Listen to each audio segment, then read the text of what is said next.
Water damage moves fast.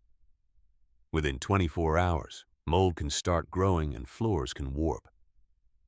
Here's exactly what to do first. First, shut off the water. Find your main shutoff valve near the meter, in a utility closet, or under the kitchen sink.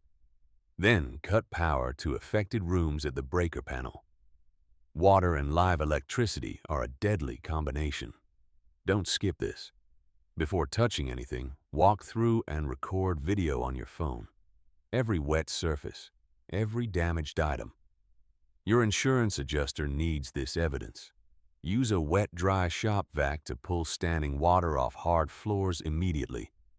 Saturated carpet pad almost always needs to come out. It holds moisture like a sponge. Move furniture off wet carpet fast. Place foil under wood legs to stop stains. Freeze important documents and photos in Ziploc bags to prevent further damage. Don't use a regular vacuum on water. Don't run ceiling fans in a wet room. And never use heat to speed up drying.